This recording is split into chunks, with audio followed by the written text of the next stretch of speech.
ভাই মারা গেল আমেরিকাতে, একটা ভাই দীর্ঘদিন বাইরে আছে, আমি দীর্ঘদিন অসুস্থ অবস্থা। ছাত্র জনতাকে অভিনন্দন জানাই, যারা বুকের তাজা রক্ত দিয়ে বাংলাদেশের দ্বিতীয়বার স্বাধীনতা এনেছে, প্রকৃত স্বাধীনতা এনেছে এবং একটি বিজয় দিবস, নতুন বিজয় দিবস আমাদের উপর।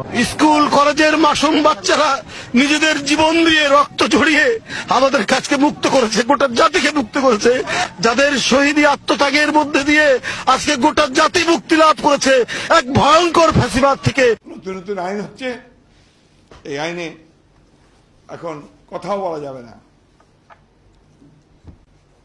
যাবজ্জীবন কারাদণ্ড, 1 কোটি টাকা জরিমানা। একমাত্র রাজাকাররা, পাকিস্তানপন্থীরা স্বাধীনতা যুদ্ধকে স্বীকার করে নাই। তারা এখন বলতে চায় ওই স্বাধীনতা না, দ্বিতীয় স্বাধীনতা রয়েছে। আমি প্রথম প্রবেশ করেছি, দ্বিতীয় স্বাধীনতা বলে বাংলাদেশে কিছু নাই। স্বাধীনতা একবারই আসে এবং রক্তক্ষয়ী সংঘর্ষের মাধ্যমে আমরা স্বাধীনতা যুদ্ধ করেছিলাম এবং যুদ্ধে জয়লাভ করেছিলাম। নীল কালার যে ফর্মটা আছে, এটা সংবিধান সংস্কার পরিষদ সদস্যদের শপথ ফর্ম। আমরা কেউ সংবিধান সংস্কার পরিষদের সদস্য হিসেবে নির্বাচিত হইনি। গণভোট বলে কিছু নাই, গণভোট বলে কোনো আলোচনার বিষয় নেই। এটা ওখানেও কোনো এজেন্ডা ছিল না, এখন গণভোটের কোনো এজেন্ডা নেই। এরপরে নতুনভাবে ঐক্যমত হওয়ার কিছু নাই।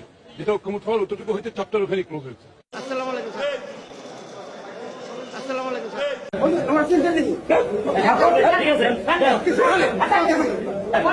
অহংকারীদেরকে আল্লাহ পাক কিয়ামতের মাঠে পিঁপড়ার মতো উঠাবেন। তাদের আকৃতি মানুষের সমান হবে না, ছোট ছোট কালো পিঁপড়ার মতো হবে এবং অন্ধকার ওদেরকে ঢেকে নিবে। আবার অনেকের টাকা পয়সার অহংকার থাকে, অনেকের ক্ষমতার অহংকার থাকে।